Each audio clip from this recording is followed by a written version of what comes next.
আপনারা কাছাকাছি যাচ্ছেন, বাট আরেকটু গোছায় চাচ্ছি। আপনারা ঠিক আছেন, সবাই ঠিক আছেন।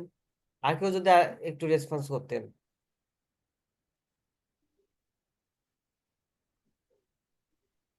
আপাদের ভিতর থেকে আপারা অনেকেই আছেন।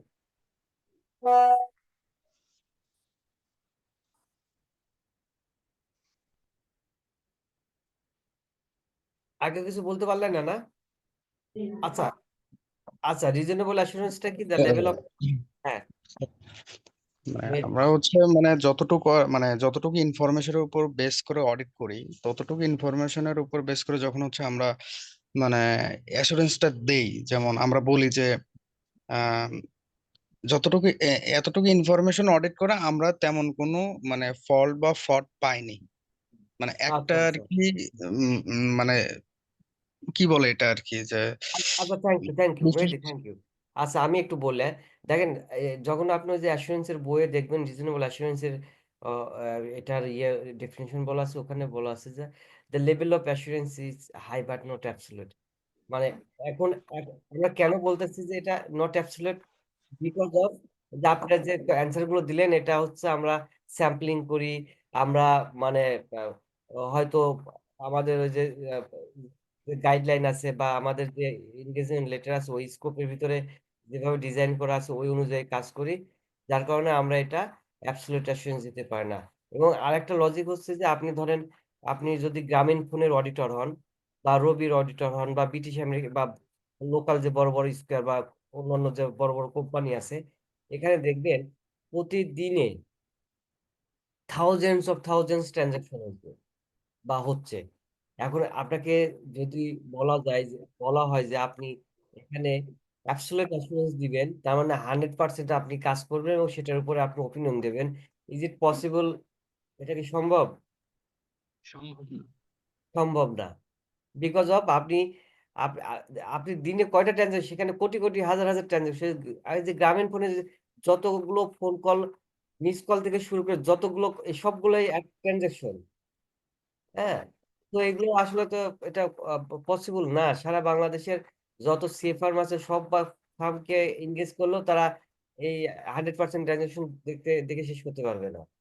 দ্যাটস ওয়াই আমরা কি করি, আমরা স্যাম্পলিং, মানে ইন্টায়ার পপুলেশন থেকে আমরা স্যাম্পলিংটা করে থাকি এবং স্যাম্পলিং এর উপর বেস করে আমরা কিন্তু আমাদের ওপিনিয়নটা মানে কাজ করি, অডিট এভিডেন্স কালেক্ট, মানে ডকুমেন্টেশন করি, অডিট এভিডেন্স কালেক্ট করি এবং আমরা কিন্তু আমাদের কনক্লুশন ড্রাফট করি। এখন ওই যে আমরা স্যাম্পলিং এর বাইরে যে একটা পোর্শন, বড় একটা পোর্শন হয়ে গেল, এখন ওই পোর্শনে কোনো মিস স্টেটমেন্ট আছে কি নাই, এটা তো আমরা বলতে পারছি না। বলতে পারছি কি, যেহেতু ওইটা আমরা দেখতে পাইনি বা আমরা ওটা স্যাম্পলিং এ আনেনি, তো আমরা কিন্তু জানি না ওইখানে ভুল থাকলেও কিন্তু এটা আমরা বলতে পারতেছি না আদৌ ভুল আছে কি নাই।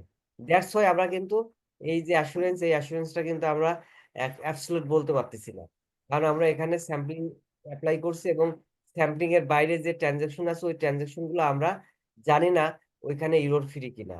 বুঝতে পারছেন? জি স্যার। আচ্ছা, আমরা একটু একটু ম্যাটেরিয়ালিটি নিয়ে একটু কথা বলি। আহ আচ্ছা, ম্যাটেরিয়ালিটি জন্য একটা আইসা আছে। আইসা এটা হচ্ছে 320 এবং ভেরি ইম্পর্টেন্ট টপিকস ফর মানে অডিট অ্যাসপেক্টস। এটা এমন একটা মানে টপিকস যেটা আসলে আপনি যখন অডিট করতে যাবেন শুরু থেকে শেষ পর্যন্ত এই ম্যাটেরিয়ালিটিটা আপনার পিছু ছাড়বে না। মানে যেখানেই কথা বলেন, যেটা নিয়েই ডিসকাশন করেন, প্রথমে এটা, আচ্ছা ওইটা ম্যাটেরিয়ালিটি কত বা ম্যাটেরিয়ালিটি কি এক্সিড করছে। হ্যাঁ, এই ম্যাটেরিয়ালিটি শব্দটা খুবই রিলিভেন্ট এবং খুবই মানে পরিচিত একটা শব্দ অডিটের জন্য। আমি জাস্ট একটু আপনাদেরকে করতে চাই যে এই মেটালিটি কি, এইটা সম্পর্কে আপনাদের ধারণা কতটুকু আছে বা কেউ সুন্দরভাবে বসে বলতে পারবেন কিনা, এনিওয়ান?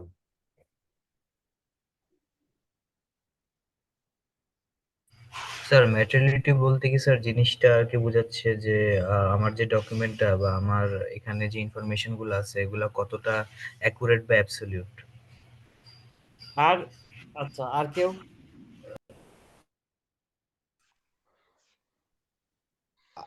বলেন। চেষ্টা করেন মানে এটা হইতে হবে এমন না। হ্যাঁ, থ্যাংক ইউ আপনাকে ট্রাই করছেন। আরো কিছু অ্যান্সার চাই।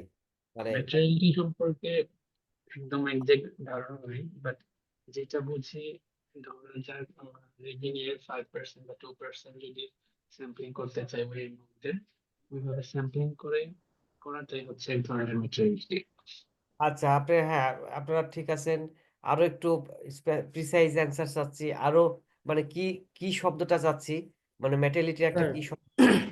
হ্যাঁ, স্যার সাইফুল। ম্যাটেরিয়ালিটা হচ্ছে সম্ভবত এমন একটি ভুলের সীমা যেখানে আর কি প্রতিষ্ঠানের ম্যানেজমেন্টের সিদ্ধান্ত অনুযায়ী প্রতিষ্ঠানের লোকসানের সম্মুখীন হতে পারে, অথবা এই সীমারেখার জন্য তো মানে কারোর জন্য ক্ষেত্রে 100 টাকা হতে পারে, কারোর ক্ষেত্রে 500 টাকা হতে পারে। এটা হচ্ছে একটা ভুল পরিমাপের সীমা, যেটা আমি আর কি বুঝি স্যার। এক্স্যাক্টলি। না, ভেরি গুড অ্যান্সার। আমি অ্যান্সার পেয়ে গেছি। হ্যাঁ, এটা বেসিক্যালি হচ্ছে মেটালিটিটা যদি আমি আরো ইয়ে করে বলি, গোছাই বলতে চাই, তাহলে এটা কোনো ইরর বা মিস স্টেটমেন্ট। মানে অবশ্যই মেটালিটির সাথে সম্পর্ক ইরর বা মিস স্টেটমেন্ট। ঠিক আছে, এই ভুল বা মিস স্টেটমেন্ট এটা ইন্ডিভিজুয়ালও হইতে পারে, কালেকটিভলিও হইতে পারে। যেটা ওই যে আপনি যেটা বললেন যে একটা সীমা, এটা এক্সিড করলে এই এই ভুলের যে কনসিকুয়েন্স, এইটা আপনার ইম্প্যাক্ট, এটা ইনভেস্টমেন্ট লেভেলে বা যারা ডিসিশন মানে ইয়ে করে, ইনভেস্টমেন্ট ডিসিশন নেয়, বা যারা ফিনান্সিয়াল স্টেটমেন্টের স্টেক হোল্ডার, তাদের ডিসিশনে এটা ইম্প্যাক্ট ফেলে। বুঝতে পারছেন? তার মানে এটা সহজ কথায় বলতে গেলে এটা কোনো মিস স্টেটমেন্ট, এটা কোনো ইরোর, যেটা একটা একটা ট্রানজাকশন দিয়ে হইতে পারে, অথবা 10টা ট্রানজাকশন দিয়ে হইতে পারে। এবং এইটার কারণে, এই ভুলের কারণে ফিনান্সিয়াল স্টেটমেন্টের যারা ডিসিশন ইনভেস্টমেন্ট করে বা যারা ইনভেস্টমেন্ট করতে চাইবে, তাদের উপরে ইম্প্যাক্ট আসে, এবং তারা চাইবে না এই ধরনের কোনো ভুল থাকলে, তারা চাইবে না ওই কোম্পানিতে ইনভেস্ট করতে বা ওই কোম্পানি কোনো মানে মানি ইনজেক্ট করতে। ঠিক আছে, তো এটা হচ্ছে আপনার কি পয়েন্ট হচ্ছে, এটা ইরোর বা মিস স্টেটমেন্ট, যেটা ওই যে শামসুল বললো। হ্যাঁ, তো একটু মাথায় রাখেন। এবং এটা পরবর্তীতে যেটা আপনারা যেটা বললো, এটা একটা সার্টেন বেঞ্চমার্ক আছে, এটা এক্সিড করলে, এবং এটা depending on the nature and volume of transaction বা কোম্পানি সাইজ বা তাদের অপারেশনের উপরে এটা ডিপেন্ড করে যে কার জন্য কতটুকু নিতে হবে, এবং অ্যাজ ওয়েল অ্যাজ এটা অডিটর জাজমেন্টের উপরেও এটা ইম্প্যাক্ট আছে। তো ওইটা আমরা একটু নিচে দেখি যে কিভাবে এটা ইয়ে করে।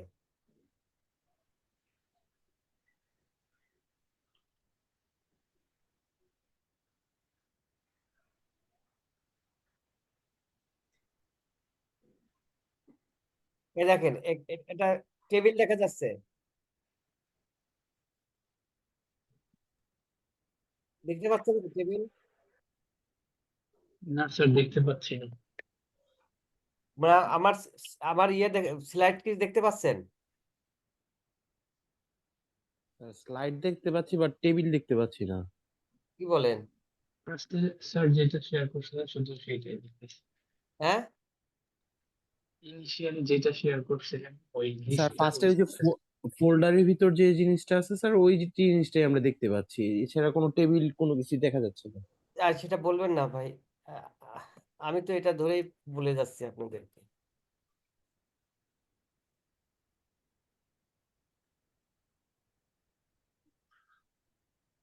এবার দেখা যায়?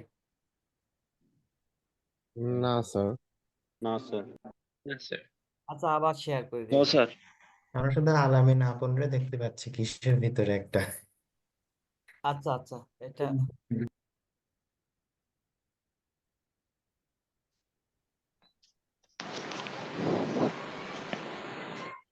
এবার দেখা যায়?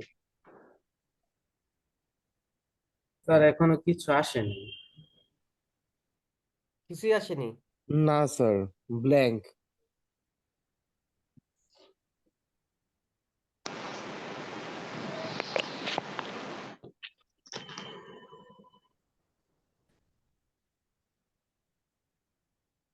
এবার স্যার ওই যে ফোল্ডার। ফার্স্টে যে ফোল্ডারটা আসছিল না, কি কি ফাইল আছে ওইটাই আসতেছে, কোনো স্লাইড আসে নাই এখনো। কি বলেন? আমি তো স্লাইডটাই শেয়ার করলাম। জি না স্যার, ওই ফোল্ডারটাই আসতেছে। আচ্ছা, জাস্ট এ মিনিট।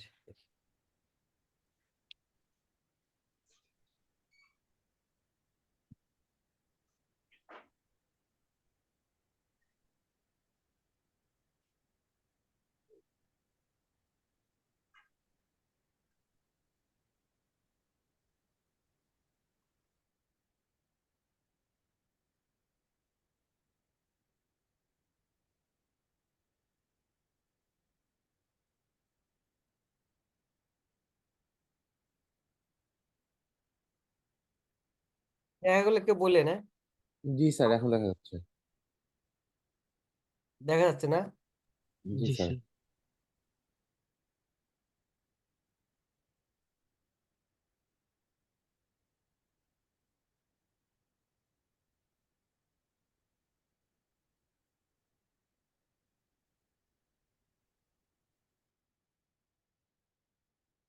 দেখেন একটা টেবিল লেখা যায় কি?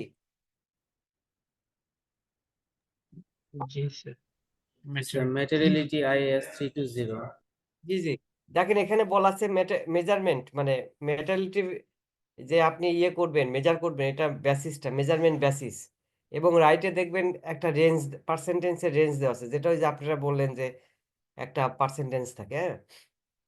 সো এখানে অনেকগুলো মেজারমেন্টের বেসিস আছে। প্রথমে যদি দেখি profit before tax, earning before interest and tax, earning before interest tax depreciation and amortisation, gross margin, revenue, operating expense, equity, asset. These are the measurement basis, হ্যাঁ। সো আপনি যখন অডিট করতে যাবেন কোনো ক্লায়েন্টে বা কোনো কোম্পানিতে, তখন আপনাকে দেখতে হবে যে আপনার এই কোম্পানির ফাইন্যান্সিয়াল স্টেটমেন্টগুলো একটু অ্যানালাইসিস করতে হবে, অ্যাসেস করতে হবে। সো আপনি যদি এটা যদি কোনো গার্মেন্টস ইন্ডাস্ট্রি হয় বা কোনো ফার্মাসিউটিক্যাল ইন্ডাস্ট্রি হয় বা কোনো ফুড বেভারেজ ইন্ডাস্ট্রি হয়, এবং এবং ওই কোম্পানির পাস্ট মানে যে ট্রেন্ড, এটা যদি প্রফিটেবল হয়, সেক্ষেত্রে আপনার মেজারমেন্ট বেসিসটা যে profit before tax, this is the appropriate measurement basis for you. আবার এটা যদি স্টার্ট অফ বিজনেস বোঝেন তো? কেউ বলতে পারবেন স্টার্ট অফ বিজনেসটা কি? স্যার যে বিজনেসটা মাত্র শুরু হয়েছে। Very good. দেখেন অনেক সময় হইতে পারে এটা স্টার্ট আপ বিজনেস, হ্যাঁ, সবেমাত্র শুরু হয়েছে, জাস্ট তাদের হয়তো অপারেশনও যায়নি, হ্যাঁ। তারা ফ্যাক্টরি বিল্ডিংটা করছে বা তাদের অফিসটা সেট আপ দিছে, লোকজন নিছে, এখনো সে রেভিনিউ জেনারেট করতে পারেনি, অথবা রেভিনিউ জেনারেট করছে তার, কিন্তু তার বিজনেসটা এখনো প্রফিটেবল হয়নি। সো সেক্ষেত্রে কিন্তু আপনি প্রফিট বিফোর ট্যাক্স পাবেন না। সেক্ষেত্রে আইদার পাইতে পারেন আপনি রেভিনিউ পাবেন অথবা অপারেটিং এক্সপেন্স পাবেন, হ্যাঁ। আবার যদি রেভিনিউ এবং মানে সিরিয়াস থাকে তাহলে গ্রস মার্জিন পাবেন। সো এইখানে কিন্তু আপনাকে অ্যাসেস করতে হবে যে কোন কোন জায়গায় গেলে আমার এই মেটালিটির অ্যাসেসমেন্টটা বা অ্যাপ্রোপ্রিয়েট মেজারমেন্ট হবে। সো আপনি যদি রেভিনিউটাকে মনে করেন যে আমার এইটাই অ্যাপ্রোপ্রিয়েট মেজারমেন্ট বেসিস, সেটা হইলে সেক্ষেত্রে আপনার কিন্তু একটা রেঞ্জ আসে। সেই রেঞ্জটা 0.5 থেকে 2%। আবার প্রফিট বিফোর ট্যাক্সের উপরে একটা রেঞ্জ আসে, সেটা 5 থেকে 10%। আবার এটা হইতে পারে আপনি অডিট করতে গেছেন যেটা কোম্পানির অ্যাসেট বেস কোম্পানি, হ্যাঁ। এখানে আসলে তাদের অ্যাসেট মানে নিয়েই কাজ কাম। এই যে বিভিন্ন ডেভেলপমেন্ট মানে ডেভেলপার যারা, যারা বাড়িটারি বিল্ডার্স, হ্যাঁ। সো এখানে কিন্তু আপনি যদি প্রফিট বিফোর ট্যাক্স নিয়ে যদি স্টার্ট করেন, আপনার ম্যাটালিটি যদি ক্যালকুলেশন করেন, তাহলেও কিন্তু এটা কিন্তু অ্যাপ্রোপ্রিয়েট মেজারমেন্ট বেসিস হবে না। তাদের ক্ষেত্রে কিন্তু ওই ধরনের কোম্পানির ক্ষেত্রে কিন্তু অ্যাপ্রোপ্রিয়েট মেজারমেন্ট বেসিস হবে আপনার অ্যাসেটটাকে আপনি ধরতে হবে। এবং সেখানে আপনার একটা রেঞ্জ বলা আছে 0.5 থেকে 2%। এই রেঞ্জে আপনার ম্যাটালিটি নিতে হবে। আবার যদি কেউ ইকুইটি বেসড বিজনেস হয়ে থাকে, সেক্ষেত্রে কিন্তু আপনার অন্যান্য মেজারমেন্ট বেসিসটা আপনার জন্য অ্যাপ্রোপ্রিয়েট হবে না। সেক্ষেত্রে ইকুইটিটাই আপনার জন্য বেস্ট অ্যাপ্রোপ্রিয়েট মেজারমেন্ট বেসিস হবে। এবং এ এ এ এ ধরনের ক্ষেত্রে আপনার ইকুইটি যদি আপনার মেজারমেন্ট বেসিস হয়ে থাকে, তাহলে আপনার ম্যাটেরিয়ালিটি রেঞ্জ হবে 1 থেকে 5%। সো এটা আপনাদেরকে অ্যাসেস করতে হবে যে আপনি কোন মেজারমেন্ট বেসিস এপ্লাই করবেন এবং যেটা আপনার জন্য অ্যাপ্লিকেবল হবে বা কোম্পানির ম্যাটেরিয়ালিটি ক্ষেত্রে মানে ওই ম্যাটেরিয়ালিটির জন্য অ্যাপ্রোপ্রিয়েট মেজারমেন্ট বেসিস হবে। আপনি যদি আপনি ইচ্ছা মতো নেন তাহলে হয়তো ম্যাটেরিয়ালিটি অনেক বেশি হইতে পারে, ওই যেটা আসলে কোম্পানির জন্য যায় না। আবার অনেক ছোট হইতে পারে, যেটাও আসলে কোম্পানির জন্য আসলে ওই ওইটা রেঞ্জ আপনার অ্যাপ্রোপ্রিয়েট না, হ্যাঁ। এখন একটা কোশ্চিন আসতে পারে যে আসলে এখানে তো একটা রেঞ্জ দেওয়া আছে, ধরেন আমাদের প্রফিট বিফোর ট্যাক্স 100 টাকা। এখন যদি আমার কোম্পানি হেলদি কোম্পানি ধরেন প্রিভিয়াস যে রেকর্ড বা ট্রেন্ড সেটা সে প্রফিটেবল, তাহলে কি এটা আমার প্রফিট বিফোর ট্যাক্সটাই তো আমার অ্যাপ্রোপ্রিয়েট মেজারমেন্ট বেসিস, তাই না? সেটাই তো হওয়া উচিত। জি স্যার। আচ্ছা, এখন যদি সেটা যদি হয়ে থাকে, তাহলে দেখবেন এটা একটা রেঞ্জ আছে 5 থেকে 10%। সে ধরে আমার হচ্ছে প্রফিট বিফোর ট্যাক্স এর ইয়েটা হচ্ছে আপনার 100 টাকা। এখন আমি যদি বলি যে আমার ম্যাটেরিয়ালিটি কত, তাহলে কত হবে?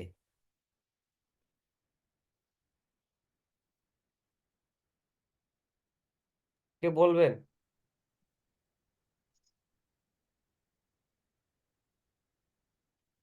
কোশ্চেনটা স্যার বুঝি নাই। আমার 100 টাকা প্রফিট বিফোর ট্যাক্স যদি 100 টাকা হয়, এটার উপর যদি আমি ম্যাটেরিয়ালিটি ক্যালকুলেশন করি, তাহলে আমার ম্যাটেরিয়ালিটি কত হবে? 5 থেকে 10 টাকা। 5 স্যার টাকা 5 থেকে 5 10। টাকা থেকে 10 টাকা। Very good. 5 থেকে 10 টাকা আমার ম্যাটেরিয়ালিটি হবে। সো দেখেন এখানে এখানেও একটা অডিটরস এর একটা জাজমেন্ট আছে। সেটা হচ্ছে 5 টাকা আর না 10 টাকা। আপনি তো 5 থেকে 10 টাকা তো অনেকগুলো নাম্বার আছে, তাই না? 5, 6, 7, 8, 9, 10। তো এই 7 টাকা। হ্যাঁ, তো এখানে কিন্তু আপনাকে একটা পার্সেন্টেজ ফিক্স আপ করতে হবে। আইদার 5 অথবা 10 অথবা 7 অথবা 8, যে কোনো একটা। সো অডিটর এখানে ইয়ে করবে, সে ওই কোম্পানির রিস্ক গুলো অ্যাসেস করবে। নরমালি অডিট রিস্ক কয় ধরনের কেউ বলতে পারবেন? অডিট রিস্ক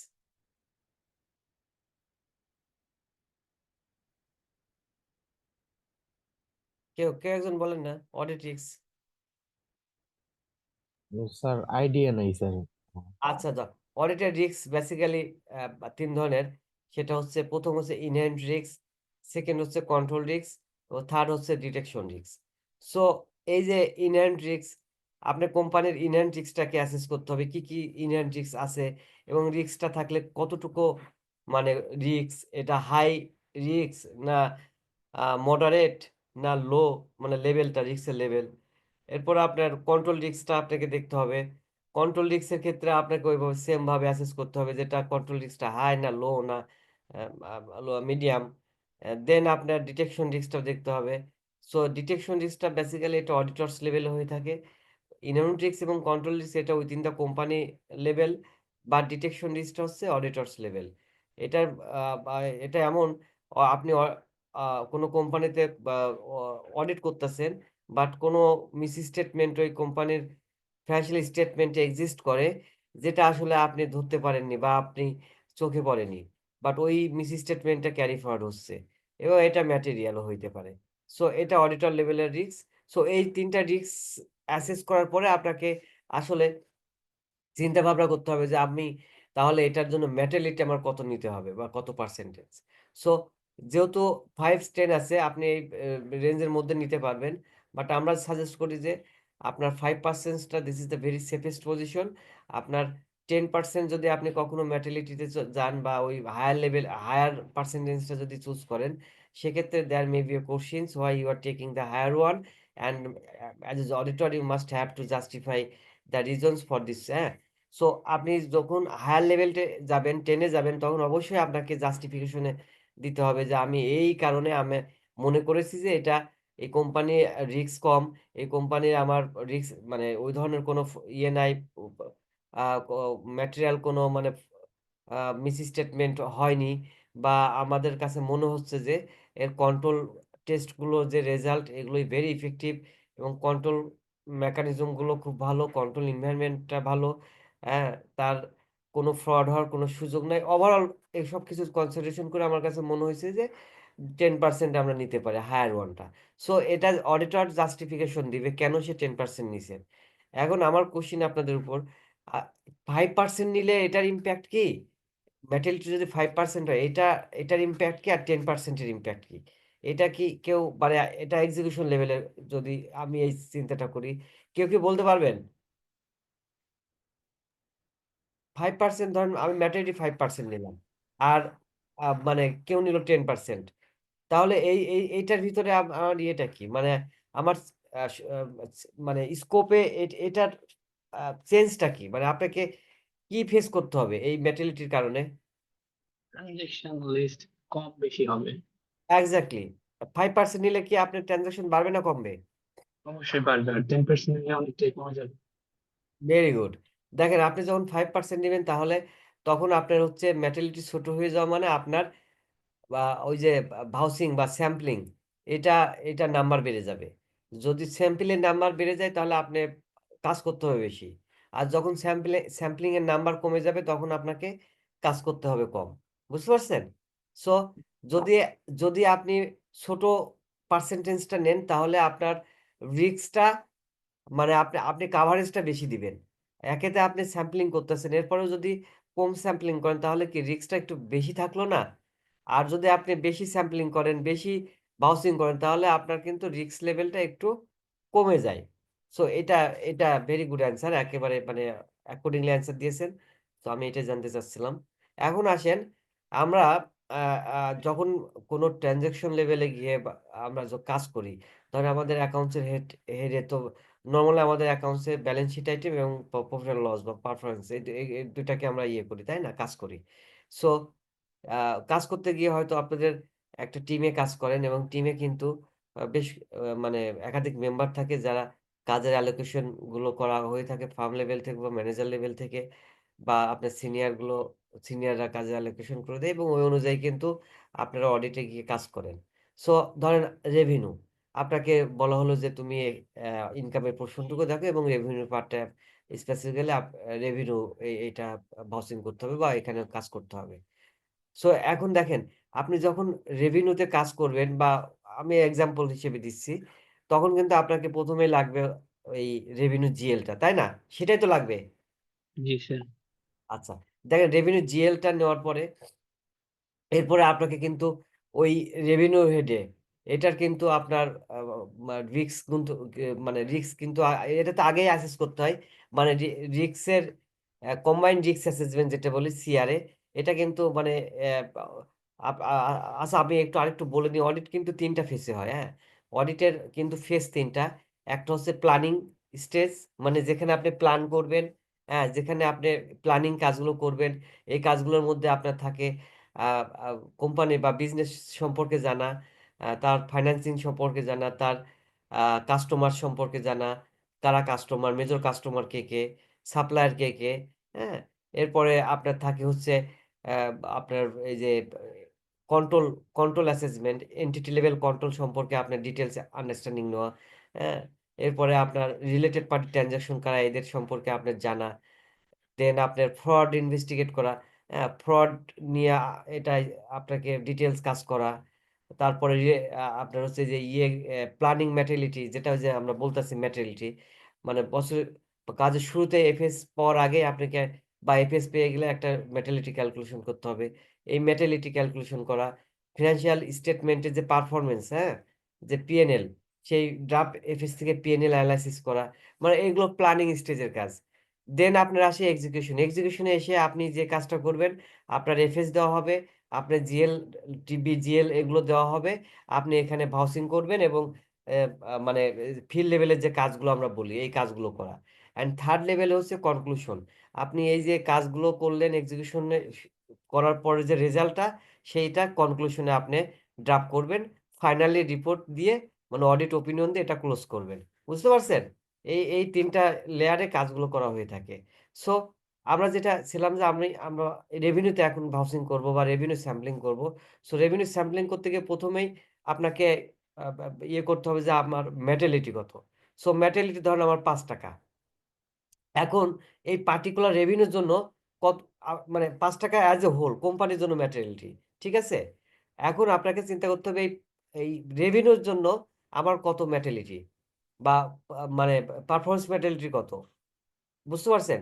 তো পারফরম্যান্স মেটালিটি এটা আপনারা যখন কাজ করতে যাবেন তখন এই শব্দটার সাথে আপনারা খুব ক্লোজলি এটা মানে পরিচিত হবেন। পারফরম্যান্স মেটালিটি এরকম, আপনার হোল যে মেটালিটি এটার আ আ মানে 50 থেকে 75% এই যে টাকাটা আসে এটাকে বলে পারফরম্যান্স মেটালিটি। তাহলে যদি আমার ৳৫ যদি আমার মেটালিটি হয় মানে কোম্পানির জন্য এস এ হোল, তাহলে রেভিনিউর জন্য আমার কত পারফরম্যান্স মেটালিটি কত হবে? কেউ বলতে পারবেন?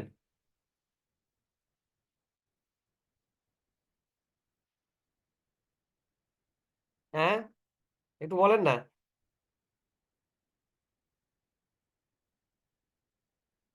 আপনারা কি শুনতেছেন? জি স্যার, শুনতেছি। এটা আমার কথা বুঝতে পারছেন নাকি? মনে হয় বুঝতে পারেননি, তাই না? কিন্তু হ্যাঁ, বুঝতে পারি একটু। আচ্ছা, আমি আমি বললাম যে আপনারা যখন এই যে ভাউসিং করবেন, হ্যাঁ? ভাউসিং বলতে যখন ওই যে আপনারা আ আ হেড ধরে কাজ করবেন। রেভিনিউ একটা হেড হইতে পারে, এক্সপেন্স এর জন্য অনেক হেড থাকতে পারে, অ্যাসেট হইতে পারে, লায়াবিলিটি। সো ধরেন আমরা রেভিনিউতে আমি এখন ভাউসিং করব। সো রেভিনিউতে যখন ভাউসিং করতে যাবেন তখন ১ম এ আপনাকে রেভিনিউর জন্য কতটুকু আপনার ম্যাটেরিয়াল এটাকে বলে পারফরম্যান্স ম্যাটেরিয়ালিটি। এই প্রত্যেকটা হেডেরই মানে অ্যাকাউন্টস হেডেরই পারফরমেন্স মেটালিটি এটা আইডেন্টিফাই করতে হয় বা ক্যালকুলেট করতে হয়। সো এই পারফরমেন্স মেটালিটিটা আসলে আসে হচ্ছে আপনার ম্যাটেরিয়ালিটি যত হইছে তার 50 থেকে 75%। তাহলে ম্যাটেরিয়ালিটি যদি অ্যাজ এ হোল কোম্পানির জন্য ৳৫ হয়, তাহলে আপনার 50% কত? ৳২.৫। এই ৳২.৫ থেকে আপনার ৭৫%, 75% এই পর্যন্ত মানে কত হয় তাহলে? ৳৬.৫ পর্যন্ত না কত? এটাই তো? 75% কত হয়? ৳৫ র?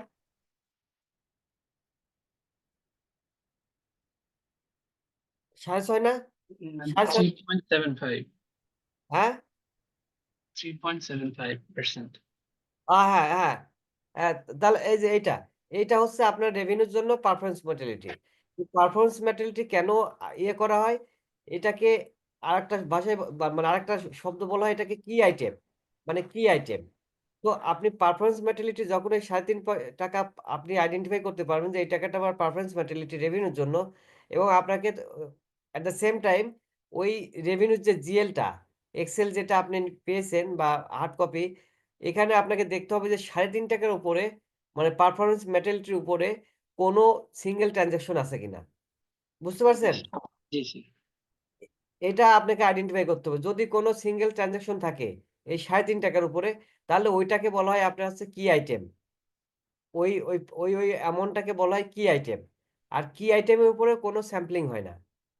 এটা মনে রাখেন, যখন কি আইটেম আপনি পেয়ে যাবেন, এই ৳৩.৫ র উপরে কোনো ট্রান্সেকশন থাকবেন, দেখেন আপনার total as a whole materiality হচ্ছে ৳৫ এর মধ্যে একটা ট্রান্সেকশনই আপনি দেখতে পাচ্ছেন যে ৳৩.৫ আছে। যেটা আপনার পারফরম্যান্স ম্যাটেরিয়ালিটিকে এক্সিড করছে।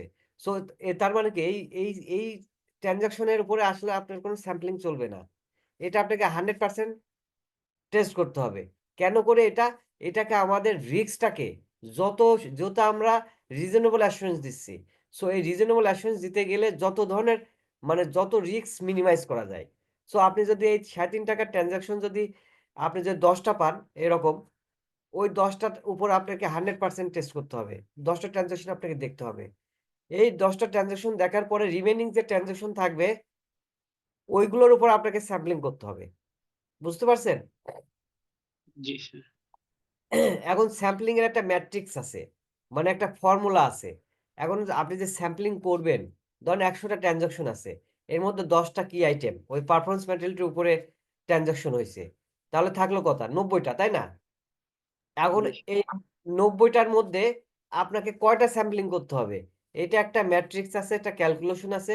ওইখানে ওই যে রিস্ক অ্যাসেসমেন্ট করে একটা ফ্যাক্টরিং আসে। এখানে আপনার যে কিছু প্রেসক্রাইব ইনফরমেশন আছে এবং ওই বক্সগুলোতে আপনার ডাটা দিতে হবে। ডাটা ইনফরমেশন গুলো দিলে অটোমেটিক্যালি একটা নাম্বার চলে আসে। নাম্বার জেনারেট হয়। হ্যাঁ? এটা আইসিবির আমাদের যে দেখবেন ওয়েবসাইটে আর রিসোর্স এ আপনাদের স্টুডেন্ট রিসোর্স এ গেলে এপিএম নামে একটা ম্যানুয়াল আছে মানে গাইডলাইন আছে, রিসোর্স আছে। Audit practice manual. এইটা বেসিক্যালি অডিট কিভাবে হয় একেবারে শুরু থেকে শেষ পর্যন্ত অডিট প্রোগ্রাম। হ্যাঁ? আইসা অ্যাকর্ডিং টু আইসা। এটা ডিজাইন করা আছে। এটা আপনারা যদি কখনো সময় হয় এটা একটু ডাউনলোড করে নিয়েন এবং পরবর্তীতে যদি মানে হার্ড কপি করতে চান তাহলে এটা আ নীলক্ষেতে গিয়ে প্রিন্ট করে নিলে আপনার এটা মানে খুব হেল্পফুল একটা রিসোর্স আপনাদের জন্য। ঠিক আছে? সো ওই ম্যাট্রিক্স এর ভিতরে দিয়ে আপনি হচ্ছে স্যাম্পলিংটা পাবেন। দেখা গেল যে ওখানে ৯০ টা আপনি ১০ টা তো আগেই তো 100% করে ফেলছেন। আর থাকলো ৯০ টা। ৯০ টার মধ্যে আসলো ১৫ টা। এই ১৫ টা স্যাম্পলিং আপনাকে করতে হবে। এখন এই ১৫ টা স্যাম্পলিং কিভাবে করবেন? এখন আসেন সেটা নিয়ে একটু আমরা ডিসকাস করি। দেখেন এখানে অডিট স্যাম্পলিং নামে একটা আইসা আছে ৫৩০। সো এটা বেসিক্যালি আপনার এই আইসাটা স্যাম্পলিং নিয়ে কথাবার্তা বলছে এবং কিভাবে স্যাম্পলিং করবেন, স্যাম্পলিং এর বিভিন্ন অ্যাপ্রোচ আছে সেগুলো নিয়ে সে ডিল করে। সো নরমালি আমরা যদি বলি স্যাম্পলিং এর ২ টা অ্যাপ্রোচ, একটা হচ্ছে স্ট্যাটিক্যাল অ্যাপ্রোচ, একটা হচ্ছে নন স্ট্যাটিক্যাল অ্যাপ্রোচ। সো স্ট্যাটিক্যাল অ্যাপ্রোচটা কি? এটা আসলে সূত্র দিয়ে মানে ম্যাথমেটিক্যাল টার্মস ইউস করে, হ্যাঁ? যেখানে সূত্র অ্যাপ্লিকেশন করা হয়। সেখানে সেটাকে আপনার স্ট্যাটিক্যাল স্যাম্পলিং বলা হয়ে থাকে। আর যেখানে মানে কোন সূত্রর অ্যাপ্লিকেশন নাই, শুধু আপনি যেটা আমরা ইউজুয়ালি করে থাকি অডিট করতে গিয়ে নিজেদের মতো করে স্যাম্পলিং করে ফেলি। এটাকে বলা হয় নন স্ট্যাটিক্যাল স্যাম্পল। ভাই আমার কথা বোঝা যাচ্ছে? জি স্যার, বোঝা যাচ্ছে। জি স্যার, বোঝা যাচ্ছে। না বুঝতে পারলে একটু বললেন, না? আমি তো একটু ফাস্ট বলে যাচ্ছি। মানে এ যার কারণে মানে হয়তো আপনারা বুঝতে কষ্ট হলে একটু কাইন্ডলি বলেন। আমি তখন একটু পজ দিব, হ্যাঁ? বা একটু স্লো হবো। সো ঠিক আছে দেখেন, স্যার। এই স্যাম্পলিংটার অ্যাপ্রোচটা কিন্তু ২ টা, একটা স্ট্যাটিক্যাল, একটা নন স্ট্যাটিক্যাল। সো স্ট্যাটিক্যালটা হচ্ছে যেখানে সূত্র এপ্লাই করা হয়, গাণিতিক সূত্র। আর নন স্ট্যাটিক্যাল এ এখানে কোনো সূত্র-মূত্র কাজ করে না। এখানে অডিটর অডিট করতে যাবে, তার নিজের মতো স্যাম্পলিং করে চলে আসবে। মানে নিজে একটা মানে ফ্রেমওয়ার্ক তৈরি করবে, নিজে একটা স্যাম্পলিং এর প্রসেস দাঁড় করাবে, ওই অনুযায়ী সে স্যাম্পলিং করে কাজ করবে। এখন দেখেন স্ট্যাটিক্যাল স্যাম্পলিংটা বেসিক্যালি কয়েকটা ভাবে এটা করা যায়। এর মধ্যে মানে মোস্ট পপুলার প্রসেসটা হচ্ছে র‍্যান্ডম স্যাম্পলিং, মানে স্ট্যাটিক্যাল এর মধ্যে গাণিতিক যেটা। এই র‍্যান্ডম স্যাম্পলিংটা এটা বেসিক্যালি আপনি যদি এক্সেলে কখনো কাজ করেন, দেখবে একটু ট্রাই করে দেখেন। এই এক্সেলে যে ফর্মুলা আছে, এই ফর্মুলায় ওই ক্লিক করলে র‍্যান্ডম, অথবা এক্সেলের কোনো একটা বা আপনি রোতে আপনি ইকুয়াল টু র‍্যান দিলে একটা সূত্র আসবে। ওই সূত্রটা করলে আপনি টান দিলে দেখবেন ওই নাম্বার জেনারেট হয় এবং র‍্যান্ডমলি। মানে এটা কোনো সিকোয়েন্স ধরে না, র‍্যান্ডমলি নাম্বার জেনারেট হয়। সো আপনি যখন এই র‍্যান্ডম স্যাম্পলিং এপ্লাই করবেন, তখন ওই যে আপনার রেভিনিউ জিএল, ওই রেভিনিউ জিএল এর টোটালি মানে ওই ১ থেকে ধরেন রেভিনিউ জিএল এ আপনি সিরিয়াল করবেন কতগুলো ট্রান্সেকশন আছে। ১ থেকে ধরেন ১,০০,০০০ ট্রান্সেকশন আছে। সো ১ থেকে ১,০০,০০০ ট্রান্সেকশনের উপরে র‍্যান্ডম এর সূত্রটা এপ্লাই করতে হবে। তাহলে কি হবে? র‍্যান্ডম থেকে একটা মানে র‍্যান্ডমই নাম্বার পাবেন। যেটা আসলে কোনো সিকোয়েন্স নাই। ও নিজের মতো করে মানে ইয়ে উলটপালট করে একটা নাম্বার দিবে। এই নাম্বারটা আপনার পুরা ওই টেবিলের মানে জিএল এ আপনার অ্যাসেন্ডিং ডিসেন্ডিং করে নিতে হবে। মানে তখন কি হবে? পুরো নাম্বারটা টেবিলটাই উল্টাপাল্টা হয়ে যাবে। মানে চেঞ্জ হয়ে যাবে। এই চেঞ্জ করার পরে আপনি ওই যে আপনার যে ১৫ টা স্যাম্পলিং করতে বলা হইছে, স্যাম্পলিং ম্যাট্রিক্স থেকে ১ম ১৫ টা ১ থেকে ১৫ টা স্যাম্পলিং আপনি চুজ করে নিবেন। এখানে অটোমেটিক্যালি আপনার এখানে কিন্তু আপনি কোন ট্রান্সেকশন নিবেন এটা কিন্তু আপনার ওই স্যাম্পলিং এর ভিতর দিয়ে আপনি অটোমেটিক্যালি ১৫ টা ট্রান্সেকশন পেয়ে যাবেন। মানে ১ম ১৫ টা। তখন ওই ১ম ১৫ টা আপনি বলবেন যে ভাই আমার এগুলো আমার স্যাম্পলিং হইছে আইটেম, রিকুইজিশন দিবেন, এই ডকুমেন্ট গুলো দেন। হ্যাঁ? পরবর্তীতে ওই ডকুমেন্ট ধরে আপনি এক্সামিন করবেন বা আপনি ভাউচিং টাউচিং যেভাবে এগুলো করে ফেলবেন। সো এটা একটা প্রসেস র‍্যান্ডম নিয়ে। সেম ভাবে মাল্টি ইউনিট একটা স্যাম্পলিং প্রসেস, এখানে ডিটেইলস বলা আছে, একটু দেখে নিয়েন। আর এই হ্যাপাজার্ড, দেখেন এখানে একটা আছে হ্যাপাজার্ড। এটা দেখা যাচ্ছে? বোঝা যাচ্ছে এটা? জি স্যার। এই হ্যাপাজার্ড। এটা আসলে হ্যাপাজার্ডই। এটাকে আমরা বলি ওই যে নন স্ট্যাটিক্যাল যে স্যাম্পলিং, এটাকে আমরা বলি নন স্ট্যাটিক্যাল স্যাম্পলিং। এখানে অডিটর আ আ সে যাবে, সে বা আ জিএল নিবে। জিএল নিয়ে তার মনের মতো করে সে যেভাবে মন চায় আ একটা প্রসেস দাঁড় করাবে, ওই অনুযায়ী সে স্যাম্পলিং করে চলে আসবে। হ্যাঁ? এবং লাস্টে দেখেন একটা যে ব্লক সিকোয়েন্স বা ব্লকস, হ্যাঁ? সিলেকশন। এটা হচ্ছে আপনার যে স্ট্যাটিক্যাল একটা স্যাম্পলিং। তো এটা একেকটা ব্লক করতে হয়। এই ব্লক করে এই স্যাম্পলিংটা করা হয়। এই ব্লকটা কিভাবে করে? ধরেন আপনি যে ১৫ টা ট্রান্সেকশন দেখবেন।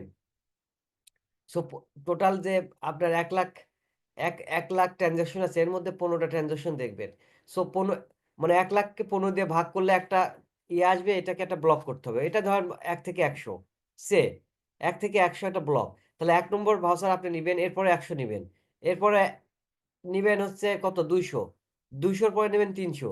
এভাবে ১৫ টা দিয়ে আপনি কভার করবেন। এটাকে বলা হয় ব্লক। বুঝতে পারছেন? বোঝা যায় ভাই? জি স্যার। আচ্ছা। আচ্ছা, এখন আসেন এভিডেন্স। আচ্ছা, এভিডেন্স কি কেউ কি বলতে পারবেন? একটু বলেন না এভিডেন্স, হোয়াট ইস এভিডেন্স?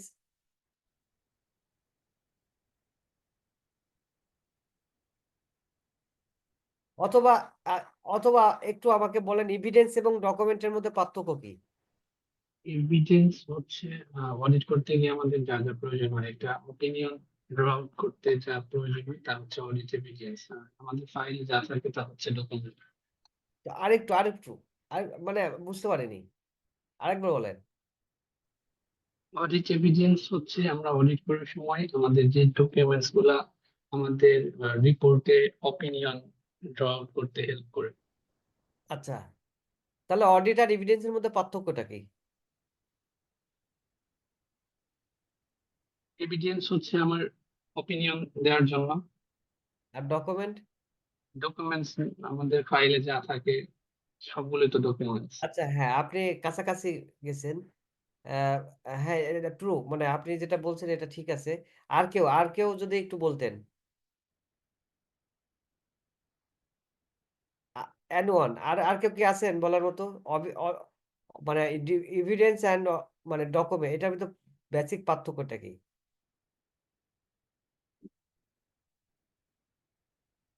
কেউ নাই? না বলবেন না কোনটা? আচ্ছা, ইয়ে, প্রথমে কে বললো? মৌলানা জি গোলাম। স্যার। জি আচ্ছা, স্যার। Very good. মানে আপনি মানে ঠিকই বলেছেন, বাট আরেকটু এখানে একটু মানে ইয়ে করে দিবেন যে এটা হচ্ছে মানে অল এভিডেন্স আর ডকুমেন্ট, ঠিক আছে, জি জি sir. Sir but all documents are not evidence. Evidence. Yes. এই শব্দটা যুক্ত করলে আরো মানে এটা স্ট্রং একটা ইয়ে হলো। এখন জি আসেন, এই এভিডেন্স কোনগুলা, এভিডেন্স কি আসলে? আর দেখেন, আপনারা কিন্তু অডিট করতে, আপনাকে মোটামুটি সবাই তো অডিটে যান, তাই না? অডিট করেন, হ্যাঁ। সো যেটা হয়, যেটা আগে বলছি যে অডিট করতে গেলে কিন্তু একটা টিম ওয়ার্ক, এটা ইটস এ টিম ওয়ার্ক, হ্যাঁ। এবং টিমে কিন্তু সিনিয়র মেম্বার থাকে, মিড সিনিয়র থাকে, জুনিয়র থাকে, এবং দ্যাট ওয়ার্কস, মানে যে আপনারা যে কাজগুলো করেন, মানে এই যে ফিনান্সিয়াল স্টেটমেন্টের হেড ধরে ধরে যে ভাউসিং গুলো করেন, এগুলো কিন্তু অ্যালোকেশন করা হয়ে থাকে। দেখবেন একটা টিমে কেউ রেভিনিউর কাজ করে, কেউ অ্যাডমিন এক্সপেন্সের কাজ করে, কেউ ফিক্সড অ্যাসেটের করে, কেউ অ্যাডভান্স ডিপোজিট, কেউ ট্যাক্স নিয়ে কাজ করে। এবং দেখেন এই কাজগুলো যখন করা হয় না, তখন কোনো অবজারভেশন যদি আপনারা পান বা কোনো ইস্যু যদি আপনাদের অডিট করতে গিয়ে আসে, এবং ওই মানে আলটিমেট ডকুমেন্ট ধরেই তো কাজ করতে হয়, ডকুমেন্ট দিয়ে কাজ করতে কোনো অবজারভেশন পেলেন, এই অবজারভেশন গুলো পেলে কিন্তু এটা সুন্দরভাবে নোট করা হয়, এবং ওই যে ডকুমেন্ট থেকে এটা পেয়েছেন ওই ডকুমেন্টটা কিন্তু আপনি আলাদাভাবে এটা রেখে দেন বা ফটোকপি করে রেখে দেন। কি রেখে দেন না? এটাই তো করা হয়। জি স্যার। আচ্ছা, এটার এরপরে কি করে? এরপরে এটা কিন্তু আপনার সিনিয়র, আপনি যদি জুনিয়র থাকেন, জুনিয়র থেকে যদি এই অবজারভেশনটা আসে, তাহলে সিনিয়রকে ইনফর্ম করা হয়। সিনিয়র তখন কি করে? সিনিয়র তখন ওই আপনার অবজারভেশনটা কি এটা শুনে, দেখে, এরপরে সেটা কনসিকুয়েন্স গুলো কি হইতে পারে এগুলো অ্যাসেস করে, এবং তার ইয়েটা একটু খেয়াল করে যে অ্যামাউন্টটা কত, মানে ফিনান্সিয়াল কনসিকুয়েন্স কি ধরনের, এবং এটা আহ, সবকিছু সে জাস্টিফাই করার পরে, এবং সে যদি মনে করে না এটা দিস ইজ ভ্যালিড মানে অবজারভেশন, এবং এখানে একটা মিস স্টেটমেন্ট হয়ে গেছে, তখন সে ওই আপনি যে ডকুমেন্টটা ধরে এই অবজারভেশনটা বের করছেন, ওই ডকুমেন্টটা নিয়ে সে কিন্তু যাবে কার কাছে যাবে? ম্যানেজমেন্টের কাছে, তাই না? জি স্যার। এটা ডিসকাশন করার জন্য যাবে। ধরুন ফাইন্যান্স ম্যানেজারের কাছে গেল, অথবা সে সিএফওর সাথেই বসলো। যখন আপনি সিএফওর সাথে বসবেন, বসে কিন্তু আপনি সিএফওর সাথে কথা বলতে গেলে কিন্তু আপনাকে একেবারে you must have to get ready and all the মানে collect documents and then you have to talk with him. So আপনি সিএফও কিন্তু প্রথমে কোশ্চেন করবে, ভাই আপনি যে বললেন এটা এই কাজটা এই ঘটনা ঘটেছে, এটা আপনি কিসের বেসিসে বললেন? আপনি মানে কেন বলতেছেন? আপনার এভিডেন্স মানে আপনার ডকুমেন্ট আছে কি আছে? তখন কিন্তু আপনি, সিনিয়র বললো যে না ভাইয়া, হ্যাঁ আমার ডকুমেন্ট আছে, এই যে এটা দেখেন। দেখার পরে তখন সিপো বললো যে হ্যাঁ আচ্ছা ঠিক আছে মৌলা, এটা তো হ্যাঁ এরকম একটা মিস স্টেটমেন্ট হয়ে গেছে, এখন চলেন আমরা একটা সলভ করি বা কি করা যায়। এই যে যখন এই যে ম্যানেজমেন্ট অ্যাকসেপ্ট করলে yes this already been happened, এবং তখন ওই ডকুমেন্টটা কিন্তু আর ডকুমেন্ট নাই, তার আগে কিন্তু এটা ডকুমেন্ট ছিল। যখন এটা কোনো ইয়ে হয়ে গেল, মানে মিস স্টেটমেন্টের একটা রেফারেন্স হয়ে গেল, রেফারেন্স ডকুমেন্ট হয়ে গেল, তখন এটা হয়ে গেল এভিডেন্স। বুঝতে পারছেন? তার জি আগে স্যার। কিন্তু তার আগে কিন্তু এটা এভিডেন্স ছিল না, তার আগে ছিল একটা নর্মাল ডকুমেন্ট। বাট যখন এটা আপনি ম্যানেজমেন্টের সাথে কথা বললেন, ম্যানেজমেন্ট এগ্রি করলে, এবং এটা মিস স্টেটমেন্ট আপনি পেয়ে গেলেন, তখন এটা হয়ে গেল এভিডেন্স। এখন আসেন এই এভিডেন্স, এই যে মিস স্টেটমেন্টটা হলো বা এই যে এভিডেন্স, এটা যদি ফিনান্সিয়াল ইম্প্যাক্টটা যদি ওই 5 টাকা এক্সিড করে, যদি 5 টাকা, আমরা 5 টাকা কি ছিল, মেটালিটি না? জি স্যার। ওই 5 টাকা যদি এক্সিড করে তাহলে এটা আপনাকে, এবং এটা যদি ম্যানেজমেন্ট কোনো অ্যাডজাস্টমেন্ট না দেয়, আপনি, হ্যাঁ ম্যানেজমেন্ট দেখলো, দেখে স্বীকার করলো হ্যাঁ ভুল হয়েছে, যে সে 2টা অপশনে যাইতে পারে। হ্যাঁ ভাই আমি এটা কারেকশন করে দিচ্ছি, ঠিক আছে, ভুল হয়েছে এটা আমি কারেকশন করে দিচ্ছি। হ্যালো, শুনতে পাচ্ছেন? জি জি স্যার, স্যার। শুনতে পাচ্ছি। এটা ভুল হয়েছে, অডিটরকে, অডিটর ভাই বা এটা আমার ভুল হয়ে গেছে, ঠিক আছে আমি এটা এখন কারেকশন করে দিচ্ছি। যদি কারেকশন করে দেয় তাহলে তো এটা কারেকশন হয়ে গেল, এটা আর তো থাকলো না। হ্যাঁ, মিস স্টেটমেন্টটা কিন্তু ঠিক হয়ে গেল।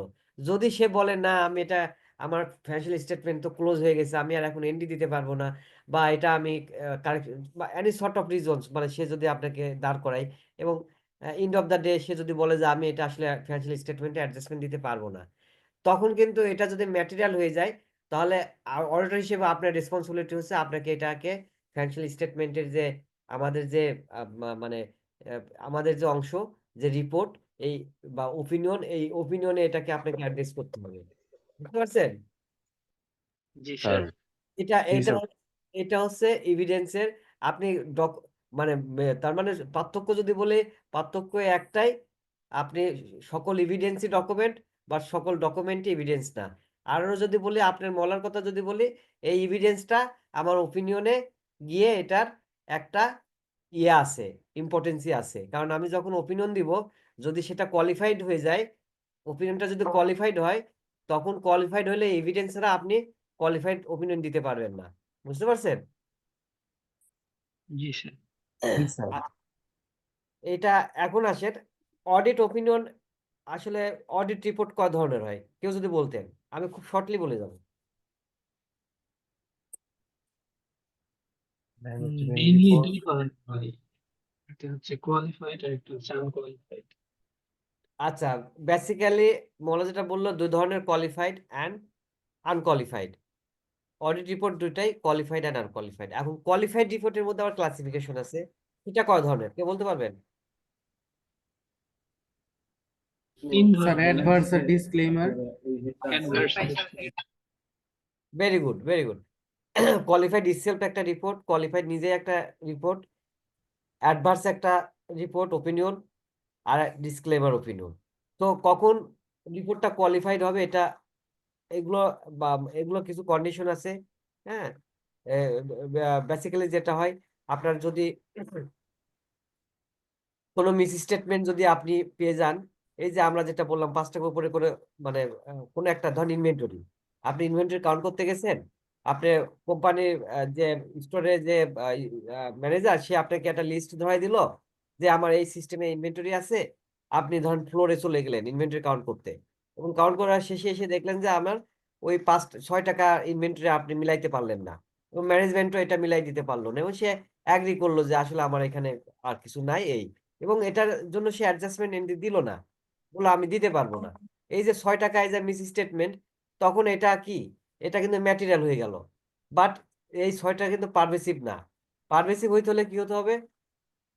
পারভেসিভ হইতে হলে আপনাকে ম্যাটেরিয়াল অ্যান্ড পারভেসিভ একটা শব্দ আছে, ম্যাটেরিয়াল এবং পারভেসিভ, এবং পারভেসিভটা এরকম, এই ইনভেন্টরি যদি এই 6 টাকার জায়গায় যদি হয়ে যেত 60 টাকা, এবং ওই কোম্পানির টোটাল অ্যাসেট, ধর টোটাল অ্যাসেট আছে 100 টাকা, এর মধ্যে ইনভেন্টরি আছে 70 টাকা, 70 টাকার মধ্যে আপনি 60 টাকার ইনভেন্টরি খুঁজে পাননি, নাই, তাহলে এইটা কি হয়, এইটা এট দ্য সেম টাইম এটা ম্যাটেরিয়াল যেমন, তেমন এটা পারভেসিভ। পারভেসিভ শব্দটা এভাবে ইউজ করা হয় যেটা হোল ফিনান্সিয়াল স্টেটমেন্টটাকে ইম্প্যাক্ট ফেলে। আপনি টোটাল অ্যাসেটই 100 টাকা, এর মধ্যে আপনি 60 টাকার অ্যাসেটই নাই, তার মানে কি ফিনান্সিয়াল স্টেটমেন্ট পড়াটাকে ইম্প্যাক্ট করতেছে না, তাই তো? জি স্যার। হ্যাঁ, হ্যাঁ, এখন রিপোর্টটা এভাবে হয়, যদি কোনো ইস্যু ম্যাটেরিয়াল হয় বাট নট পারভাসিভ, সেক্ষেত্রে হয় কোয়ালিফাইড ওপিনিয়ন। যদি এটা হয় ম্যাটেরিয়াল অ্যান্ড পারভাসিভ এবং on the ground of disagreement, হ্যাঁ ডিসএগ্রিমেন্টের কারণে, তাহলে এটা হয় অ্যাডভার্স ওপিনিয়ন। যদি এটা হয় material and pervasive on the ground of, মানে স্কোপ অফ লিমিটেশন, তার মানে যেখানে কোনো সাফিসিয়েন্ট অ্যাপ্রোপ্রিয়েট অডিট এভিডেন্স পাননি, হ্যাঁ, সেক্ষেত্রে হয় হচ্ছে ডিসক্লেমার। বুঝতে পারছেন? জি স্যার। এটার রিপোর্টে হয়তো ক্লাস থাকবে, এটা বা হয়তো হয়তো আরো ক্লাসে আপনারা এগুলো একটু পারবেন বা বুঝবেন। বাট আমি জাস্ট একটু তাহলে আমি একটু বলে গেলাম। হ্যাঁ, রিপোর্ট তাহলে 3 ধরনের। একটা হচ্ছে মানে কোয়ালিফাইড রিপোর্ট 3 ধরনের। একটা হচ্ছে আপনার হচ্ছে কোয়ালিফাইড ইটসেলফ একটা রিপোর্ট। এখানে রিপোর্টের ফরমেশনটা হয় এইভাবে: the financial statement represent fairly অথবা true and fair view except inventory. Inventory ছাড়া মানে এটা ফেয়ারলি রিপ্রেজেন্ট করতেছে। অ্যাডভার্স ওপিনিয়নে যেটা বলা হয়, the financial statement do not represent fairly, কারণ এখানে ম্যাটেরিয়াল এবং পারভাসিভ হয়ে গেছে। হোল ফিনান্সিয়াল স্টেটমেন্টটাকে সে ইম্প্যাক্ট ফেলতেছে, যার কারণে এখানে সে ফিনান্সিয়াল স্টেটমেন্টটা ফেয়ারলি রিপ্রেজেন্ট করতেছে না। আর অ্যাডভার্স ওপিনিয়নে কি বলা হয়? অ্যাডভার্স ওপিনিয়নে অডিটর কোনো ওপিনিয়নই দেয় না, ওপিনিয়ন ফাঁকা থাকে। কেন? কেন বলতে পারবেন? হ্যাঁ, কেউ কি বলতে পারবেন? অ্যাডভার্স ওপিনিয়ন, হ্যাঁ বলতে পারবেন? না স্যার। আচ্ছা, এটা এটা সে ওপিনিয়ন দেয় না এই কারণে সে হচ্ছে স্কোপ অফ লিমিটেশনে থাকে। তার মানে সে কোনো সাফিসিয়েন্ট অ্যাপ্রোপ্রিয়েট অডিট এভিডেন্স পায়নি। ধরুন আপনাকে বলা হলো ইনভেন্টরি কাউন্ট করতে গেছেন, মানে একটা আপনি যে ওয়ার হাউসে মানে আপনার যে লোকেশন দেখাচ্ছে যে এখানে 60 টাকার ইনভেন্টরি আছে এবং ম্যানেজমেন্ট আপনাকে বললো যে ভাই এই রুমে আপনাকে ঢুকতে দেওয়া হবে না, এখানে আপনি দেখতে পারবেন না, ইনভেন্টরি কাউন্ট করতে পারবেন না। তার মানে কি এখানে কোনো সাফিসিয়েন্ট অ্যাপ্রোপ্রিয়েট অডিট এভিডেন্স পাচ্ছেন? কিছুই পাচ্ছেন না। জি স্যার। তো আপনি কিসের উপর ওপিনিয়ন দিবেন? আপনি যেখানে এভিডেন্সই নাই বা কোনো ডকুমেন্টই আপনাকে প্রডিউস করা হয়নি, দেওয়া হয়নি, তো আপনি তো ওইখানে কোনো ওপিনিয়নই দিতে পারবেন না, তাই না? সো দ্যাটস ওয়াই ডিসক্লেমারে আসলে কোনো ওপিনিয়ন দেওয়া হয় না। ডিসক্লেমার না অ্যাডভার্স? হ্যাঁ হ্যাঁ, ডিসক্লেমার না অ্যাডভার্স স্যার? হ্যালো, বলো, আমি বুঝতে পাইনি। আমি বললাম স্যার ডিসক্লেমার নাকি অ্যাডভার্স, কোনটার কথা বলছেন? ডিসক্লেমার, ডিসক্লেমার, ডিসক্লেমারে আচ্ছা, কোনো ওপিনিয়ন আসে না। ঠিক আছে। অ্যাডভার্সেতে আপনার ওপিনিয়ন দেয় যে এটা আপনার হচ্ছে ডু নট রিপ্রেজেন্ট ফেয়ারলি, হ্যাঁ, মানে ফিনান্সিয়াল স্টেটমেন্টটা ফেয়ারলি রিপ্রেজেন্ট করে, এটা অ্যাডভার্স ওপিনিয়নে দেয়। ডিসক্লেমারে কোনো ওপিনিয়নই দেয় না। এখন আসেন ভাউসিং। দেখেন আমরাও কিন্তু বাই দিস টাইম অনেক কিছু আলোচনা করে ফেলছি কিভাবে স্যাম্পলিং করতে হয়। স্যাম্পলিং করার পরে এটা আপনাদের ভাউসিং করতে হবে, তাই না? এই ভাউসিংটা বেসিক্যালি আপনি আহ, ধরেন আপনি ফিক্সড অ্যাসেটের কাজ করতেছেন। তো ফিক্সড অ্যাসেটে এই যে প্রপার্টি প্ল্যান ইকুইপমেন্ট, প্রথমে আপনাকে তার কন্ট্রোল টেস্ট করতে হবে, ঠিক আছে? অ্যান্ড দেন আপনাকে ফিক্সড অ্যাসেটের পলিসিটা পড়তে হবে। ফিক্সড অ্যাসেটের একটা পলিসি থাকে, যে কোনো কোম্পানি কিন্তু পলিসি থাকে, প্রতিটা ইয়ের এক্সপেন্সের একটা পলিসি থাকবে, ফিক্সড অ্যাসেটের পলিসি থাকবে, আপনার যেটাই করেন লোনের পলিসি থাকবে, হ্যাঁ, এগুলো পলিসি থাকে এবং পলিসিতে তার হচ্ছে কন্ট্রোলগুলো বলা থাকে কিভাবে আপনি এই অ্যাসেট অ্যাকুইজিশন করবেন। সো আপনাকে পলিসি অনুযায়ী আপনাকে কন্ট্রোল পয়েন্টগুলো বের করতে হবে। কি পয়েন্টগুলা? দেখা দেখা যাচ্ছে আপনার পলিসিতে বলা আছে যে 5 লাখ টাকা পর্যন্ত অ্যাপ্রুভাল দেবে ম্যানেজার, 10 লাখ টাকা উপরে গেলে দিবে হচ্ছে ফাইন্যান্স কন্ট্রোলার, 20 লাখ টাকার উপরে গেলে দিবে হচ্ছে সিওপো। সো এই যে কন্ডিশনগুলো, এগুলো আপনাকে নোট করতে হবে, একটা কন্ট্রোল শিট বানাইতে হবে। অ্যাপ্রুভাল, কে কে অ্যাপ্রুভাল দিবে, এই পাশে অ্যাসেট পার্সেল করতে গেলে কার কার অ্যাপ্রুভাল লাগবে, এই অ্যাপ্রুভালের এই ব্যক্তিগুলো সাইন সহ এগুলো আপনাকে ইয়ে করতে হবে, আপনার কন্ট্রোল টেস্ট মানে কন্ট্রোল লিস্টে রাখতে হবে। এরপরে আপনাকে দেখতে হবে যে পলিসিতে কি বলা আছে, মানে যে গুড রিসিভ করবে সে এন্ট্রি দিতে পারবে না। সো এটা একটা কন্ট্রোল পয়েন্ট। এই যে গুড রিসিভ করবে বা যে ফিক্সড অ্যাসেটের যে এটা ডেলিভারি রিসিভ করবে সে সিস্টেমে এন্ট্রি দিতে পারবে না। সো এরকম 10-15টা কন্ট্রোল আপনাকে সেট করতে হবে। সেট করার পর যখন ওই ফিক্সড অ্যাসেটের ভাউচার আপনি পাবেন, পাওয়ার পরে ভাউচারের কন্ট্রোল পয়েন্ট ধরে আপনি ভাউচারটা টেস্ট এক্সামিন করবেন, ভেরিফিকেশন মানে অথরাইজেশন আছে কিনা। হ্যাঁ আছে। কত টাকা? 10 লাখ টাকা। কে অথরাইজ করবে? Finance controller. দেখি কে করছে? ফাইন্যান্স কন্ট্রোলার করছে। ঠিক আছে। অথবা দেখা গেল যে আপনি এই 10 লাখ টাকার উপরে করে ট্রানজাকশনে যেখানে বলা আছে যে আপনি ফাইন্যান্স কন্ট্রোলার অথরাইজ করবে, আপনি ডকুমেন্টে গিয়ে দেখলেন যে এটা ফাইন্যান্স ম্যানেজার করে ফেলছে। এই যে আপনি একটা কিন্তু নন কমপ্লায়েন্স পেয়ে গেলেন, আপনি ওখানে ক্রস দিলেন যে এই টেস্ট কন্ট্রোল পয়েন্টে আমার কমপ্লায়েন্স হয়নি। ভ্যাট ট্যাক্স কাটছে কিনা দেখলেন, ভ্যাট ট্যাক্স কাটিনি, ওখানে এটা ক্রস দিলেন যে ভ্যাট ট্যাক্স কাটা হয়নি। হ্যাঁ, এরপরে আপনি আহ, এই যে জিআরএন জিআরএন হয়েছে কিনা, গুড রিসিভ হয়েছে কিনা, হয়েছে টিকালেন, কে জিআরএন করছে, মানে স্টোর কিপার না অন্য কেউ, এটা আপনার কন্ট্রোল পয়েন্ট। হ্যাঁ, স্টোর কিপার, ও ইয়েস, ওকে। সিস্টেমে এন্ট্রি হয়েছে কিনা, আপনি এন্ট্রি দেখলেন হয়েছে, কে এন্ট্রি দিছে, দেখলেন যে ওই যে জিআরএন করছে এক্স ওয়াই জেড, সেই সিস্টেমে এন্ট্রি দিছে, তার মানে এখানে একটা আপনি নন কমপ্লায়েন্স পাইলেন। এই যে প্রতিটা ভাউচার ধরে, হ্যাঁ, এই কন্ট্রোল শিট ধরে আপনাকে চেক করতে হবে, এটাকে আমরা ভাউসিং বলে থাকি। এটা নর্মালি আপনারা কিভাবে করেন জানি না, but the process is same, সবার জন্যই একই ধরনের প্রসেস, এইভাবেই হওয়া উচিত এবং এভাবেই আমার মনে হয় হয়ে থাকে, তাই না? জি স্যার। আচ্ছা, এখন আসেন how to read and mark the document receive from client.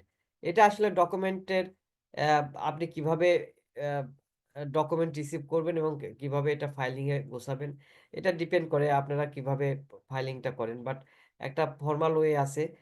প্রথমে আপনাকে ডকুমেন্ট রিভিউ করতে হবে, ডকুমেন্ট রিভিউ করে এটা দেখতে হবে, কারণ আসসালামু দেখেন, আলাইকুম স্যার। হ্যালো, কিছু আসসালামু বললেন? আলাইকুম স্যার। ওয়ালাইকুম। আপনি এত লেট কেন? স্যার হ্যাঁ, বলেন। স্যার লেট না, আমি ক্লাসে ছিলাম স্যার। আমি ইনভেন্টরি কাউন্টিং এ আছি আর কি স্যার, একটা কোম্পানিতে। স্যার আর আচ্ছা, ক্লাস রেকর্ড থেকে দেওয়া যাবে sir? Sorry. Sir class record গুলো কি দেওয়ার কোনো সিস্টেম আছে স্যার? হ্যাঁ, আমি দিয়ে দেবো। আপনার ক্লাস ক্যাপ্টেন কে? স্যার শামসুল ভাই। স্যার আমি স্যার। শামসুল, আপনি হচ্ছে, আপনি ইয়েটা নাম্বারটা দিব, হোয়াটসঅ্যাপ নাম্বার, আপনি আমাকে একটা হাই দিবেন, আমি আপনাকে এটা পাঠিয়ে দেবো, হ্যাঁ? জি স্যার, আপনি নাম্বারটা দিয়েন, আমি আপনাকে সাথে সাথেই ওকে। মেসেজ দিব। Thank you sir. আচ্ছা, আমরাও শেষের দিকে আছি, আর বেশি নাই, আপনাদের আচ্ছা দেখেন, এই যে আমরা কিন্তু অডিট করতে গিয়ে কিন্তু অসংখ্য ডকুমেন্ট আমরা রিভিউ করি, হ্যাঁ, কিন্তু এই সব ডকুমেন্ট কিন্তু আমরা আমাদের কি ফাইলিং এ রাখার দরকার আছে কি? আমার মনে হয় নাই। সো এটা আপনাদেরকে ইয়ে করতে হবে। আপনাকে অবশ্যই ডকুমেন্ট রিভিউ করতে হবে, চেক করতে হবে। কিন্তু সব ডকুমেন্ট আপনার দরকার নাই। বাট কিছু ডকুমেন্ট আপনাকে কিন্তু অবশ্যই রাখতে হবে। কারণ আপনাকে ম্যানেজার রিভিউ ফেস করতে হবে, পার্টনার রিভিউ ফেস করতে হবে। সো ওই জায়গাগুলোতে আপনাকে কিছু ডকুমেন্টও নিতে হবে। এখন ওই ধরনের কি ধরনের ডকুমেন্টগুলো নিবে, এগুলো আপনারা যখন কাজ করবেন, কাজ করতে গেলেই কিন্তু আপনারা বুঝবেন যে আসলে এই ডকুমেন্টগুলো আমার লাগবে। বা এই ট্রান্সেকশনের যেমন ওই যে আমরা যেটা বললাম যে মানে কি আইটেম, মানে কি আইটেম গুলা কোনো ভাউসিং, আমি যখন কি আইটেমের উপরে ভাউসিং করব, ওই কি আইটেমের ভাউচার গুলো আমাকে নিয়ে আসতে হবে, কারণ ওইটা একটা ট্রানজাকশনে মানে অনেক বড়, হ্যাঁ, সিগনিফিকেন্ট ট্রানজাকশন। সো ওইটা আপনাকে নিয়ে আসতে হবে। যদি কোনো অবজারভেশন থাকে কোনো ট্রানজাকশনে বা কোনো আইটেম ইস্যু যদি থেকে থাকে, তাহলে ওই ধরনের ভাউচার গুলো আপনাকে নিয়ে আসতে হবে ওই হেডের, হ্যাঁ।